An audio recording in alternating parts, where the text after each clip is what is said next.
There's nothing like a little snow and sleet and rain to get everybody to get really social, so it's good to see everybody having great conversations. We'll get started this morning, and then we'll have some chance to socialize as well later.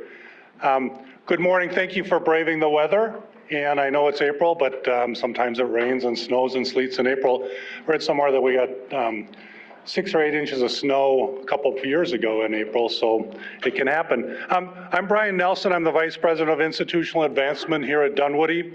On behalf of Dunwoody and its Alumni Association, it's my pleasure to introduce this morning's speaker, Mikisha Nation. Mikisha's career has revolved around health and educational equity for the past 20 years. I think she started when she was 6. She's still pretty young.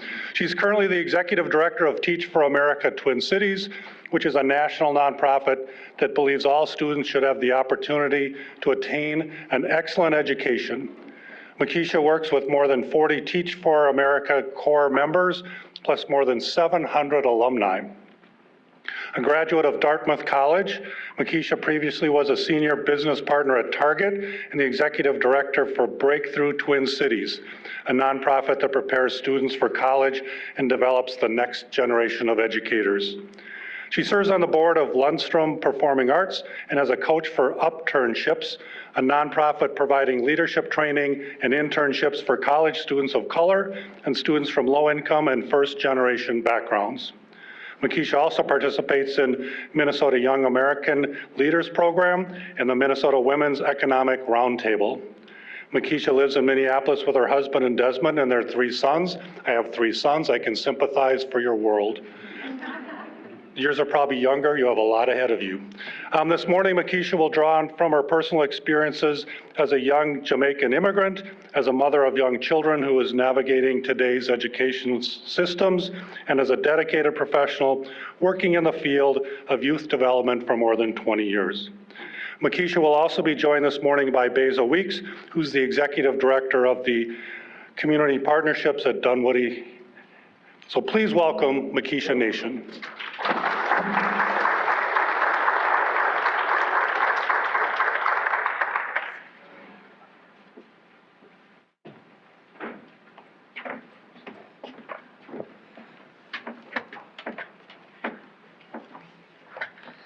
Good morning, everyone. Thank you so much, Brian, for that warm introduction. Really excited to talk with you guys today. The title of my talk is Lessons in Leadership, a Vision for Equitable Education in Action. And I think I can't start that story without sharing a little bit about my own journey in education. As a little girl growing up in Jamaica, I was precocious and very curious, taking every opportunity to ponder questions with adults around me in my life. I loved school so much that sometimes I'd miss my bus on purpose just so I could spend more time with my kindergarten teacher, Miss Fox. Much to the chagrin of my parents that always wondered where I was. But all that changed when I migrated from the US, from Jamaica to the US. Instead of being celebrated by the teacher and the adults that were responsible for my education, all they saw were my perceived differences and my shortcomings. I didn't like to nap during the middle of the day, didn't know the Pledge of Allegiance, couldn't cut and paste properly, and they assumed because I was from a small island country that I wouldn't do well. And my kindergarten experience ended up being very difficult for me. The educators that were supposed to believe in me the most only saw the differences, not my abilities and my potential. At one point, my teachers even suggested keeping me back a grade or placing me in special education. My mom, seeing me and knowing me as a bright and curious girl that was reading by the time I was 4, thought this didn't make sense. And someone told her that she could have me assessed through a test. The results of that assessment showed that I was actually more accelerated than the grade I was in.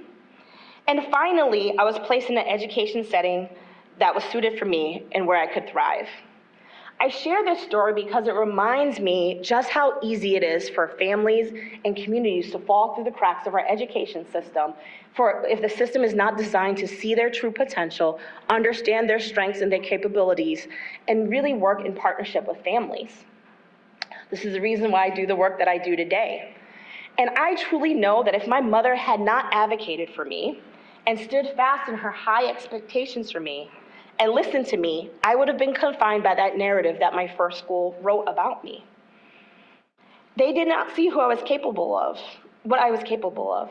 And if she hadn't advocated for me, I might not be here today giving you this talk.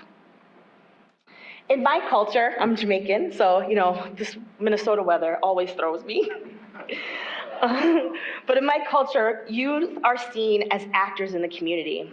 And the stories I grew up with talk about the importance of community and children having autonomy and agency. Perhaps this intentional effort in elevating youth voice comes from this understanding that collective success is achieved through building community. In our society, in the US, we often make far-reaching decisions for young people that have significant implications for their life without considering their perspectives, their desires, and their needs. There is a need to cultivate a culture of love in youth and to be their champions and to understand them. This is really critical. As someone who's worked in youth development for 20 years, this is actually one of the first classrooms I worked in. I think I was a high school student at this point, and it was a program that I even went to. My greatest source of inspiration have been the young people I've had the fortunate opportunity to work with and learn from. I've learned alongside them really key lessons that inform my leadership today as the Executive Director of Teach for America, but have shaped my career over the last 20 years. Today, I'm going to talk to you about 3 key lessons that I think are really critical for shifting the power dynamic so that we truly see students and truly have an equitable education system. These lessons also translate for how we think about our work as leaders in organizations and communities. Essentially, I want to talk to you about teaching and learning because teaching is at the heart of leadership and at the heart of impact for change. So my first lesson is about the expectations. The expectations you set students' experiences, whether you work in administration at a college or university, whether you work with young people in kindergarten. And this really came true for me when I had an opportunity 2 years ago to be in community with a group of high school students. I was doing some focus group discussions with young students in South Minneapolis, mostly juniors and seniors, and I was talking to them about their educational experience. I asked one of the students, what does excellent education mean for you? And this student said, a good education is centered around each individual student and is personalized to each student and their needs. I asked another young student, what makes a good teacher? And this student shared with me, someone who respects you, loves you, is willing to do things differently. They don't have the kind of attitude where they know best everything to do. As I engaged in these conversations with these incredible students, I heard again and again this desire for connection, belonging, high expectations, to be held accountable for their goals, and to hold teachers accountable in stewarding their learning. When I talked to them about, why did they choose to come to this kind of project-based, experimental learning style school, they shared with me that at their previous school, they felt like their teachers approached their work from a I'm right, you're wrong kind of attitude, and were very prescriptive with the paths that they allowed students to consider. And this new school really created a different type of experience for them. They talked about when they don't have relationship with their teachers, those teachers ended up not having high expectations for them or goals that made sense for them that were anchored in their aspirations. What I learned from this is where we set the bar for students reveals more about us than it actually does about the students. Countless studies have shown that having an educator trained in culturally relevant teaching practices creates a positive social impact for students of color, with improvements seen in attendance, test scores, engagement, post-secondary enrollment. And it's important to ask what's behind this number in this research. At the heart of one study, it found that teachers of color have such a high impact on students from the same backgrounds because of their lived experience, but also because they have high expectations for them. They hold hard to this unwavering belief in their brilliance, and they cultivate and nurture a desire and love and passion for learning. But any teacher, regardless of their race or their background, that is willing to commit to learning about a student's culture, teaching with rigor, and understanding their community beliefs and values can create meaningful relationship across lines of difference. For me, it's so simple. When teachers understand their students, they come to expect more from them. They expect more from them, they grow and those students then grow in their own belief and their confidence in what's possible, and they reach higher. Optimism and hope are the underpinning forces of this practice of setting high expectations. And I know that when we do that, we meet students where they are and connect them to incredible opportunities. The second lesson I want to share with you is that the extraordinary isn't always obvious, but it's always there. And I think it's just really is telling that I'm here at Dunwoody because I think about the gem of a program Dunwoody is in this community. You have alumni that have gone on to create businesses, to create jobs. And oftentimes in our society, there's always this debate about blue collar, white collar. And I think that misses the mark in terms of the true opportunities to see extraordinary talent and leadership everywhere. I think about the 3D printing, the design program, all the incredible things that you're doing at Dunwoody and how you're setting up your graduates to go on to have meaningful careers, to have access to economic mobility, and to truly be leaders of the future in their industries. And this really relates to my own experiences working with young people in our community too. Oftentimes people make assumptions and they don't see the opportunity to connect to the strengths and the talents. I had an opportunity when I was running a youth development program in North Minneapolis to get a chance to spend time with some 11 and 12-year-olds. Middle school is my jam. I love 11 and 12-year-olds. They know how to make you laugh. They say the darndest things. They haven't really recognized some things are not okay to say, so it was kind of fun to be around them. And I had the chance to visit a science classroom. And one of the teaching fellows that we hired in the summer was really struggling. And she said to me, Mikisha, the students aren't really paying attention in class. I feel like they're not focused. Can you come and visit and take a look at what's going on? And actually, when I saw her doing the lab experiment with the students, they were actually paying attention. It's just that they were at a different pace. They were ready to digest the material. They were ready to be in community. And she was taking kind of a long time to set up and explain the experiment. So I was able to sit down with her and talk about that. And I said, what seemed like a behavior problem or a lack of inattention, or maybe they weren't committed to learning the material, really actually wasn't that. How can you understand what is going on behind a student's behavior and connect that to opportunities? Working with that young teacher, I was actually able to talk to her about co-creating her curriculum for the rest of the summer and leaning on the students' interests and their desires. What they did was beautiful. At the end of the summer, they did a presentation on the Flint water crisis, talking not only about the chemistry of the crisis in Flint, but also the economic impact and the health impacts. So what went from I don't know if these students really get this material, are they into science, are they really focused on this, actually turned into something where the students had great autonomy in their learning, and it set them up for thinking about their connection to science and the importance of that in their lives and in their community. The students were excellent. That's what I really take away from that. But the excellence needed to be understood by that teacher, and it needed to be cultivated to understand how extraordinary they were for them to meet that moment. And I believe that's the case when you lead anywhere, not just in education, but in leadership. We have a tendency to focus on the gaps, what is not working, what we need to improve, instead of looking at the strengths and the assets of our teams and our organizations.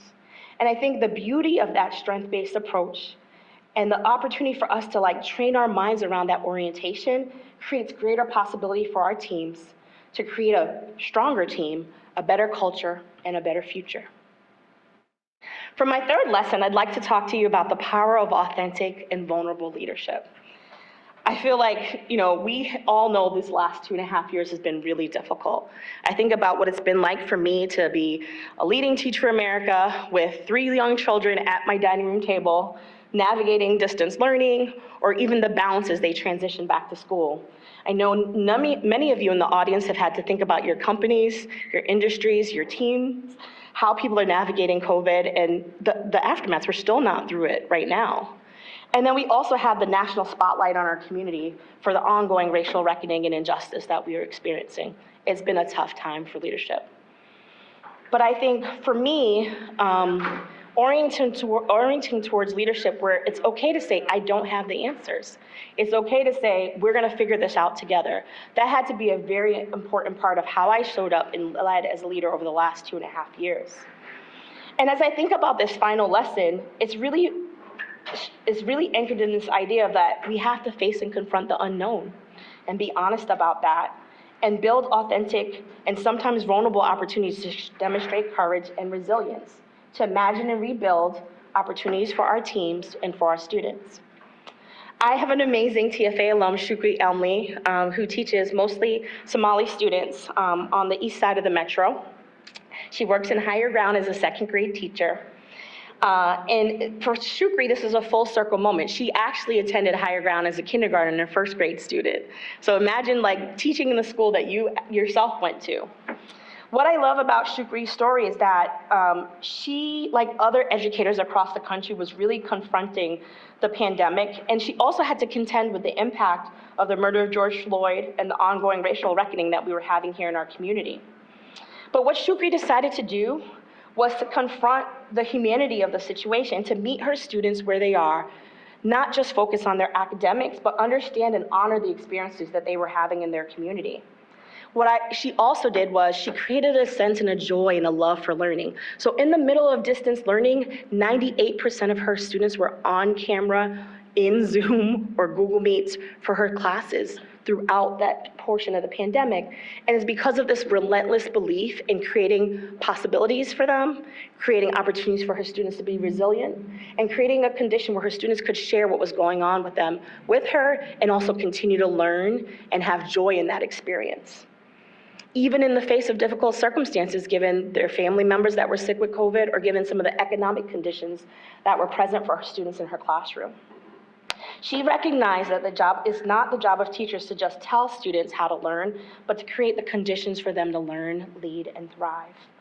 And this expertise to ask the right questions to understand her students, to work alongside them, to be vulnerable and share what was going on for her, created a really vibrant classroom experience for her students. Her students weren't just trying to survive learning during the pandemic, but actually look at opportunities for them to thrive. And this requires us at times to recognize what's not always obvious and take the leap of figuring things out together. Lately, I've been sitting with this data on what the pandemic means right now. For example, in Minneapolis, prior to the pandemic, about 25 to 30% of African American boys were on grade level for reading proficiency. The data coming out of our 2020 assessment was, in some cases, down to single digits, right? So the job of educating young people and helping them prepare for their career in college just got harder over these last 2.5 years. And I've been really talking to community leaders across a broad range of spectrums to say, what can we do differently? What we were doing before and a status quo is just not gonna cut it. And we actually have to work together to be vulnerable, to talk about what's working, and to learn from each other. This is really important for me in terms of my own leadership, to listen, to ask questions, and to create a pathway together. And I know it's hard, but I'm reminded of a quote by James Baldwin. Not everything that is faced can be changed, but nothing can be changed until it's faced. And so we can't back away from navigating unprecedented challenges, and we still have to honor the beauty, the strength, and the resilience, even in the midst of the struggle. I've shared with you 3 important lessons of what I think is really important for us to focus on when it comes to advancing education, equity, but also for our own leadership to be curious and to explore and to set a tone for how we want to achieve this together. As I think about my own journey, I want to help you understand the sense of urgency I have for this work right now. So I told you about my experience as a kindergarten student. Well, I want you to fast forward 30 years from that. My son was getting ready to start kindergarten. And he was the kind of kid that loved school. Like, he was in a Spanish immersion pre-K, he loved teachers, he loved school, he loved everything about it. And so we were really excited for him to go to kindergarten. And a couple of weeks into the school year, one of those nights when you're a working parent, it's really tough and you didn't get to talk to them as much during the week. So I had this one night I was checking in with him. And I was like, how was your day? And he kind of took a deep breath. And I was like, oh, he's got something to tell me. And he said, Ma, today wasn't good. And I was like, what happened? He said, well, we were at stations and we were doing some projects for school. And a little girl looked up at me and she said, I don't like the color brown. And he said, I was confused because we weren't coloring, so I don't understand what she was trying to say to me. And I could tell he was trying to wrap his mind around this incident that had happened at school, but he couldn't fully understand how he should feel or what he should do about this. And when I talked to his teacher about it, she wasn't adequately prepared to foster a conversation with me or with the diverse students that were in her classroom. And this is not an indictment of the educator, but more of our society and our system for making sure that we are creating opportunities to have students in our community experience true belonging. And my son's experience prompts me back to think about my own experience 30 years ago. I know what it felt like when I migrated to not be believed, to not have folks invest in me, and to think the color of my skin said more about me than the content of my character. And what is important for me about this story is that one generation later, we have not grappled with this issue. In order for things to change in the next 40 years, we have to choose to be different, and we have to choose to have different conversations. In my talk today, I shared a lot about leadership because of all the things we have experienced in our community. I share a lot about the classroom because I think the classroom is such an important dynamic for leadership. When we talk about leadership, we often think of the CEOs or nonprofit leaders of myself and business leaders, but there's so much leadership that comes in teaching and working with young people and encouraging the next generation. When we teach youth, we not only sow the seeds of leadership, but we develop valuable lessons that can be applied and follow them across their lifetime. It creates a ripple that continues across their career. If you take anything away from the stories I've shared today, I hope it is that you have the power to change the experience for young people in your community, for the experiences of young people at Dunwoody, and for experiences of your coworkers and your team members. I'd like to end with a quote from Bell Hooks around the autonomy of youth. Love is as love does. It is our responsibility to give children love. When we love children, we acknowledge that by our every action, they are not property, that they have rights, and we respect and uphold those rights. Without justice, there can be no love. Bell Hooks talks about love and justice because it's enduring qualities to our work. It shows up in our boardrooms, it shows up in our workplaces, it shows up in our community meetings.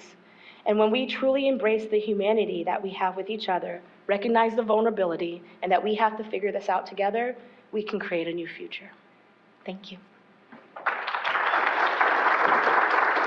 I'd love to invite Beza up for us to do some question and answer, and then I'll take my seat.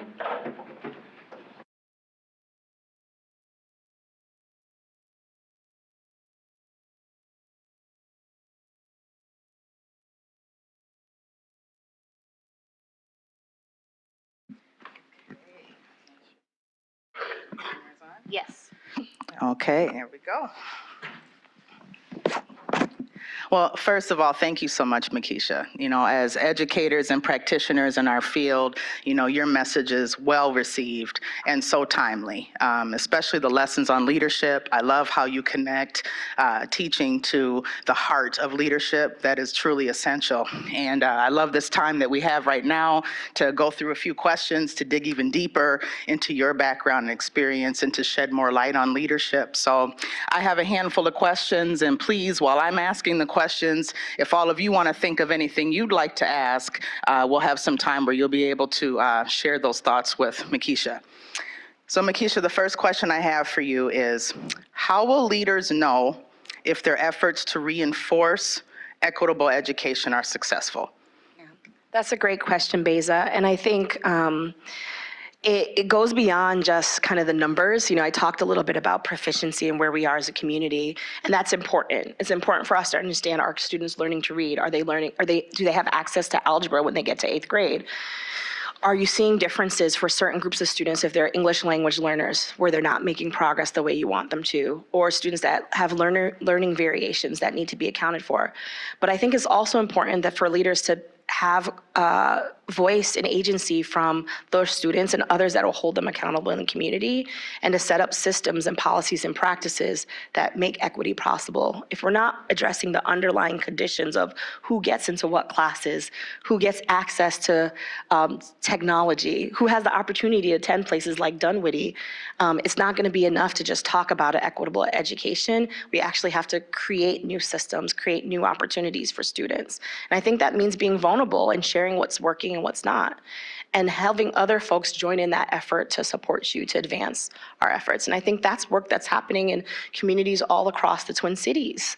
And in some cases, students have been leading some of that work.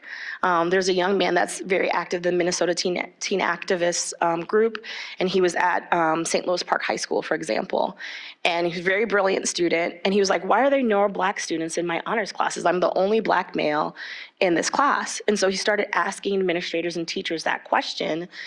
And when students show up for that, we have to show up for them to help them understand what is happening and to be curious alongside them. In his case, the teachers did that.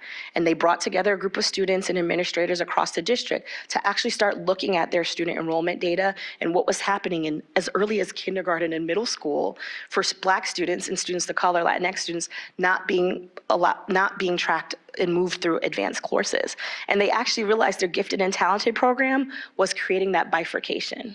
And you know what the district decided to do? They decided to change that and make sure that there was differentiation happening at grade levels that didn't require students to be opted out of opportunities or be one of only in an environment where more students could be benefiting from programs. So it takes that kind of leadership to like be curious, to investigate what's going on, and to bring others into that journey alongside you. Thank you, Mikisha. Yes, I couldn't agree more that there are some serious historical structures in place that need to be undone and completely rewritten so that we can create the equitable school environment. My next question for you, Mikisha, is how can leaders foster or continue to foster a sense of community and inclusion while actively dismantling harmful elements of our educational system, which attacks the equity? Yeah, I think this is an important one, and it's important not just in education, but in housing, in healthcare, in city government, in all aspects of our community and our society.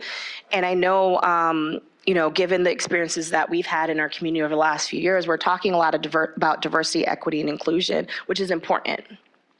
And I think the danger that I want us to be aware of is making sure that we go beyond the numbers. It's great to recruit folks to come to a school or a program, or it's great to hire people from underrepresented backgrounds in your organization, but the work doesn't stop there, right? And so when I think about education equity, and I think about equity and economic access, it's how do you create the conditions in your organization that allows students or team members to feel a sense of belonging, that allows them to feel connection, that addresses some of the experiences that they might have where they're one of a few in an environment.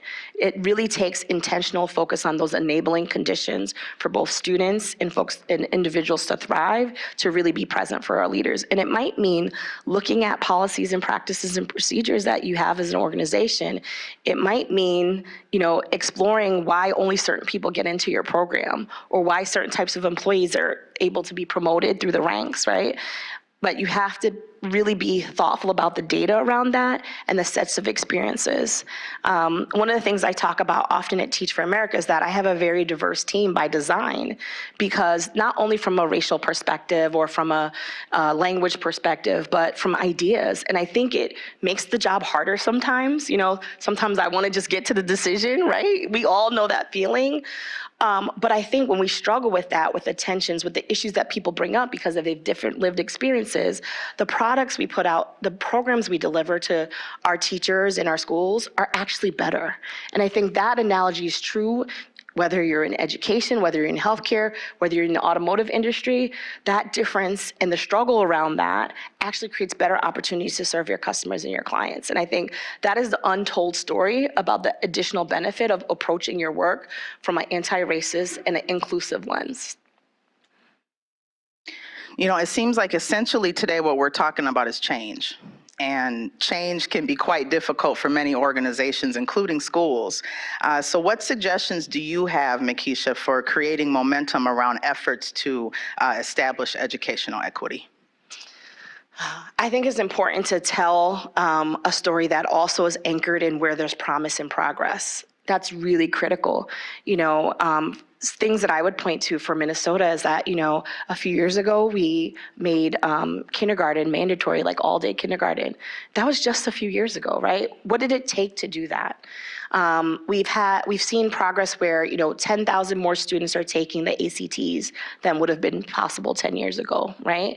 We're seeing new programs launched, like the program that you guys have at Dunwoody that's giving access to students to think about technical careers or working in industry or being an entrepreneur and being creators. That is important to tell that story even in the midst of the realities that are difficult for this work.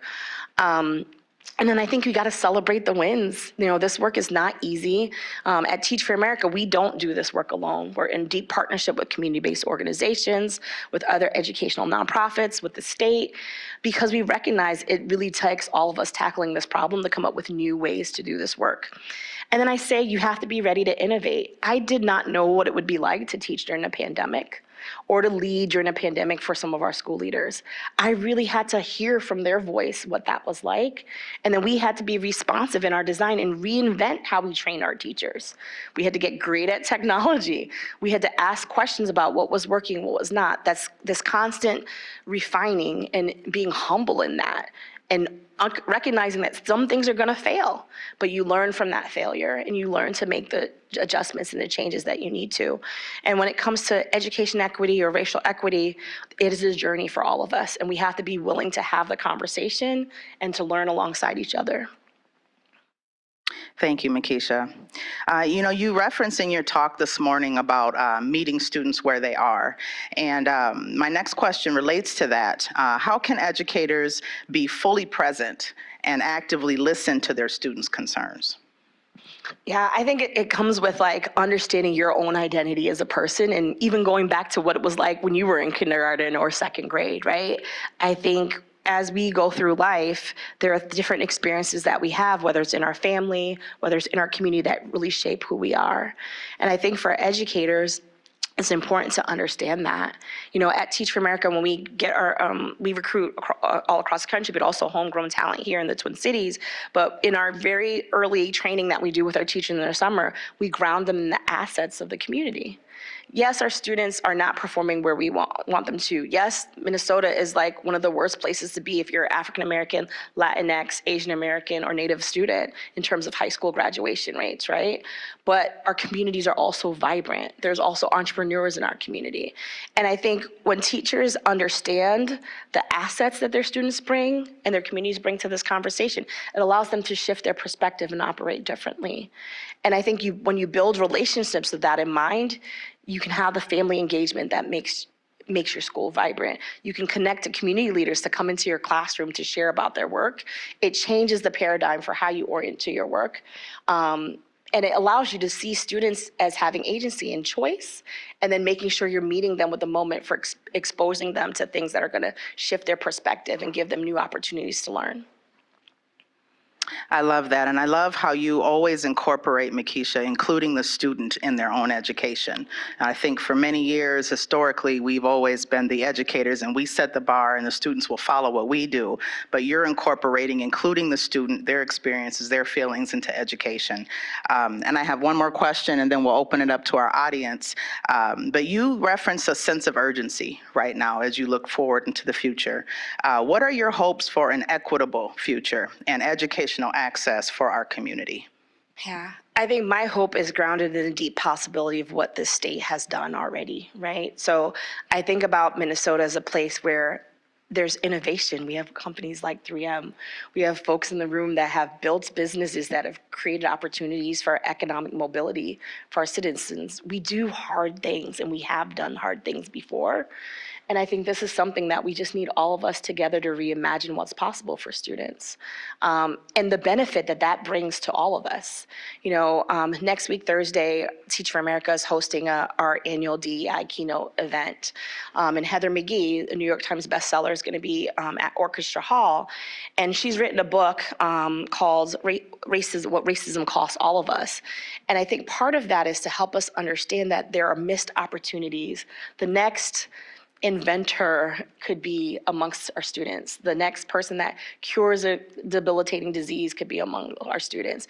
And I think when we have that orientation, we start to think about how do we create an experience for young people that truly honors them, that accelerates their learning, and creates the condition for them to thrive? And I know that there are so many organizations, so many business leaders like yourself, so many folks that work in faculty or higher education that value that. And I think the promise for us is COVID has made things so we had to reinvent the wheel. We had to, erase the whiteboard and write new ways for doing things. And through that, there was some things that we learned that should be preserved even as we come out the pandemic. So my vision for the future is one where students have their aspirations and dreams centered in how they approach their learning. And then we have a vibrant and diverse kind of economy that allows them to have pathways to economic mobility. And I think that's possible. We have enough companies that need to hire talent. We have enough folks that are really focused on this issue to make meaningful progress. And as much as the pandemic was a challenge, it is also an important inflection point for change. Thank you so much, Mikisha. Your expertise and your experience is so valuable, and all that you bring to not only Teach for America, but for our larger community and for our students. So thank you so much. We'd like to open this up now for the audience. Anyone that has questions for Mikisha, please go ahead. Yeah. Yep.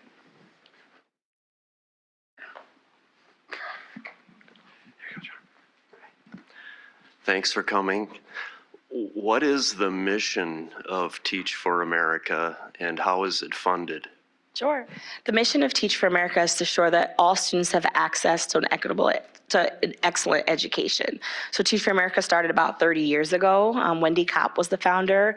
And it was this notion that if we create opportunities for folks that maybe weren't thinking of education to actually have experiences teaching in under-resourced schools, not only could they be an important talent engine for those schools, but it would have a profound impact on their leadership. As they continued in education, or for folks that went into other sectors, they would approach their work differently, having worked with young people and students in community. So that's an important aspect of our work. We recruit young people and folks that want to enter the education career. So about 25% of my core members are actually career switchers. So they come into education after working in other industries. And they get great results for their students. Not only are they helping them grow academically, they're thinking about their social emotional learning and setting them up for success. The primary mechanism for funding for Teach for America is contributed revenue. So foundations and institutions will donate their dollars. Individuals from a philanthropic standpoint would donate their dollars. And in some regions where TFA operates, they might also get resources from the state. So a big part of my job, in addition to setting the mission and the vision and ensuring that we have great systems for our training of our teachers and our partnership with schools, is on the fundraising side too, and making sure we have the resources we need for the impact that we're trying to drive. Okay, great. Who else? Oh, sorry.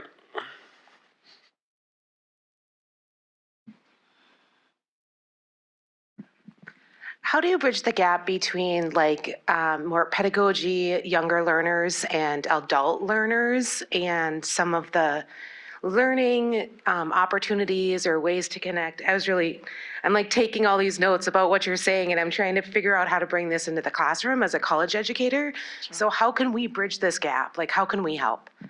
Yeah, one of the things that I talk to my TFA teachers about is, how do you be less the sage on the stage and more the facilitator of learning in the environments that you are with students? And you can do that as early as kindergarten all the way to a college or post-secondary environment. And so a lot of times what my teachers will do is start with having students define for themselves the culture they want to create in the classroom and their goals for that particular semester.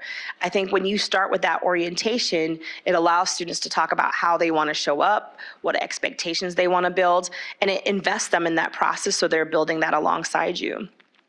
One of the other things that I've done through youth development and through my work with Teach for America is really talk to our educators about breaking down the gap between you're learning this in class and in school, and then somehow later in the future, you're gonna apply this to life. I remember taking a group of students to Lube Tech for them to see how oils are made and the process, for them to talk to the marketing team to understand pricing. When you are able to make that connection and that experiential learning, which is something I know is a tenet at Dunwoody, you see students unlock possibilities, because now I'm not just trying to do well on this math test to like learn algebra, but I'm thinking about the connection between that and what it means to be an engineer, or what it means to be a designer. And I think in many cases, we haven't collapsed that career trajectory and exposure in our K-12 environment. And I think even when you're in college or post-secondary, the stakes are even that much higher. So I appreciate things that, for example, Dunwoody has done, where like you're learning while doing. And in some ways, that's what I'm doing with my teachers too. They are learning pedagogy and they have their content knowledge, but they're also like building their practice along the way. And I think investing students in understanding that this is an iterative process that they can contribute to really goes a long way. Great. Oh, right here.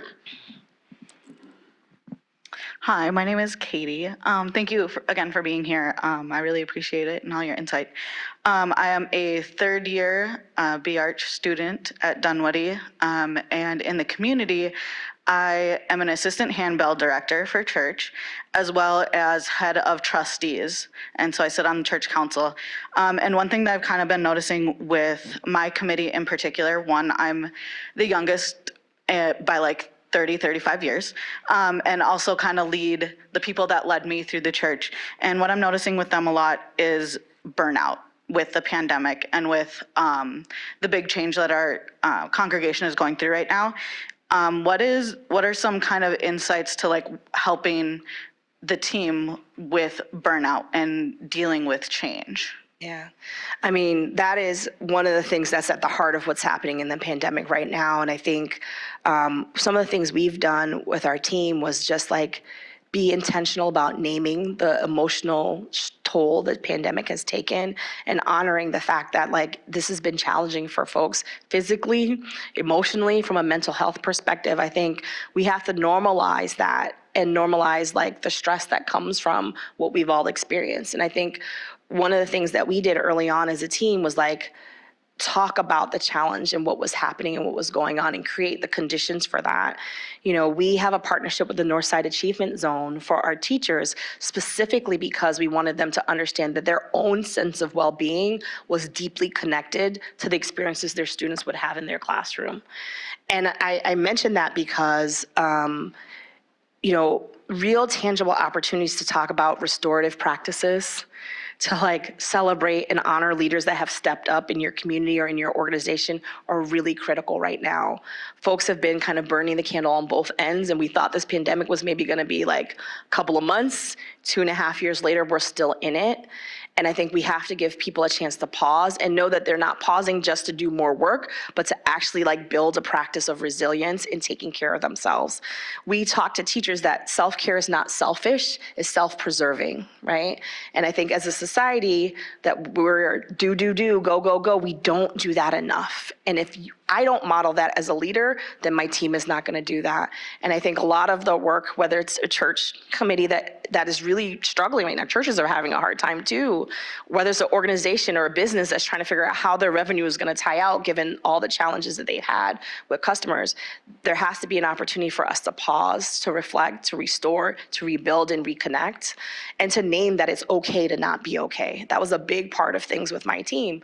I had to say, like, I have 3 kids home right now. I woke up at 3 o'clock in the morning to do work so that I could like be with them during distance learning. I am not at 100%.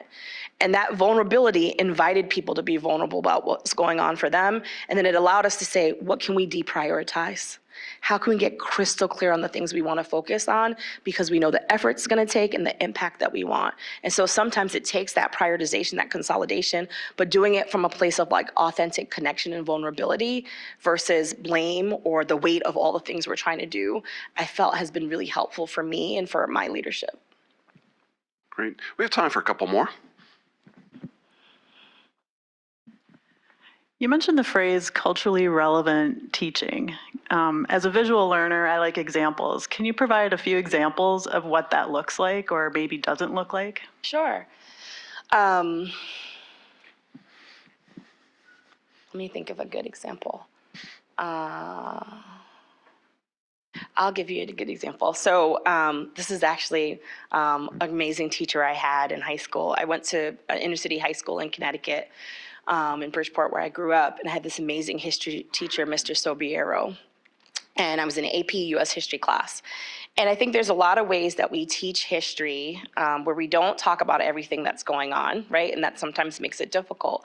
But I remember Mr. Sobiero saying, I want my students to understand the power of the civil rights movement and to understand like what leaders had to do across our society. And he gave us the opportunity to do like archival research on specific leaders. He also allowed us the chance to like get a better understanding of the legislative changes that came about. Like he had us take this unique take on history where we looked at the context, the changes, and like became experts in analyzing what was happening at a specific point in history. The beauty of that is that it gave us a great perspective on learning, on change, on agency, on what young people our age were doing, 50 years ago. And it also allowed us to see the lens through the communities that showed up, like that weren't just Black people, that were people all across the community. What was amazing to me is that year when we took the AP history exam, the archival essay that you had to do was actually a document-based essay on the civil rights movement. And many schools in Connecticut hadn't even gotten to that point in history. And there was this question that came up, well, like, why do that particular topic? And I think for us, one, it was culturally affirming to learn about the challenge that happened in our community.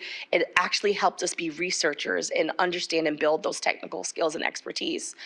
And I think it was one of the things that I always take away because that understanding and that history and that context helps me navigate the world I operate in today. And so what turned out to be a lesson that he did very differently and included students in bringing together information and data actually ended up being a life lesson that followed me even to how I approach work today. And I think there's lots of ways that teachers do that. It's the curriculum, it's the stories that they tell, it's partnering with organizations. The Minnesota Humanities Center, for example, has incredible resources in multiple different languages that can be incorporated into our schools. I think a lot of times when we think about culturally relevant practices, there's scholarly work that's culturally relevant, right? There's all kinds of authors beyond the usual authors that we cover in a classroom that can be introduced. And I think it's being curious about that and really looking at approaches that allow students to explore that alongside you. Great. We have two more, so we'll see if we have time to get to both of them, okay? Mikisha, thank you for your leadership, and I do know quite a bit about TFA, but one of the things that I wondered about is, in your opinion, how important is it for students of color to see a person of color as your educator? Yeah, it's actually been shown to be really important. Not even just having one or two experiences with a teacher that looks like you, that has the same type of background, has been shown to improve attendance, improve test scores, but also improve the likelihood that you'll graduate on time for high school and enter a post-secondary career. So there's been a couple of studies that have looked at that. And the thing that I always emphasize around that is it's not just the representation, the modeling, like here's somebody that could be my aunt, my uncle from my community that has gone on and gone to college or been successful. That is a very important part, the role modeling. But it's also in how those teachers show up in their schools to challenge and question, why do we have discipline practices where African American boys or Hispanic boys are getting suspended more often than their white counterparts? So people start asking those types of questions and then thinking about, is there bias that could be happening where we're preferencing one student group over the other, and what can we change around that? It's the conversations that happen around curriculum in the school. So that sense of belonging and connection is really important. And that's why, at Teach for America, for the last 4 or 5 years, 1/3 to 45% of our teachers have been teachers of color. Our first and second year teachers in a state where the percentage of teachers of color is typically 5%. right?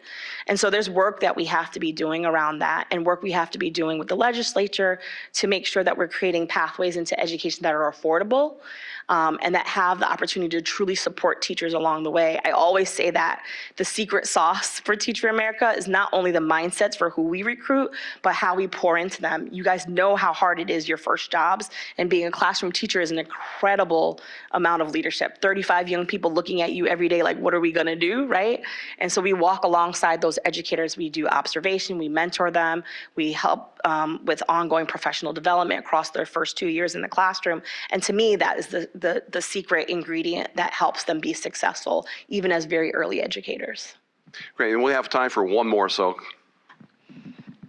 Yes, thanks again for coming and presenting and the conversation. I'm a little stuck on, you talked about 25% of the young boys are reading at grade level, and that's dropped. 25% is not acceptable, and it's been that way for a long time, right? And we've done, at least I hear of things that are being done to raise that. But certainly if people can't read, that kind of puts them at a poverty level going forward, right? There's no way out if you can't read. What do you see that needs to be done to kind of boost that reading level? Yeah, I think one of the things that's important is for us is to understand what's going on behind some of our proficiency around reading. So in Minneapolis and a couple other communities, we were actually taking a look at the communities and different educators, and even some of our universities were doing research, and there are a significant number of students that have undiagnosed learning disabilities that we're not addressing as a community. And I think part of the challenge is that we are not fully funding education in a way that gives schools and teachers the opportunity to have the resources to support all our students. So that's one thing that I think is important for us to really address. We have a state surplus this year, and I think two of the big priorities that folks in education have been advocating for is the unfunded mandate around special education and the need for more services for students for whom English is not their first language. It is really, really hard to get those two populations on track for mastery in reading and literacy proficiency if you don't have the opportunities for pull out, push out, and specialized interventions, and not all schools have access to those resources. So that's one thing that comes to mind for me. The second thing is around what is happening in the early stage of our educational journey. You know, students that have access to early childhood services actually enter kindergarten more ready to learn. And by the time we get to third grade, it's really important for students to not be learning to read, but reading to learn. And we have to be intentional about what happens in that stage from early childhood to third grade. The other thing I would say that sometimes happens in our system, and I experienced this only with my older child as well, is that we are not using, assessments are not the only way to know if students are making progress, but in many cases, we're not being honest with students and parents about where they are.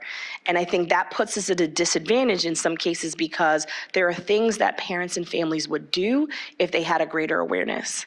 The story I often tell is like, I thought my kid wasn't doing well and was struggling with reading, but when I went to the teacher, she was like, well, he's a kindergartner, it'll be fine.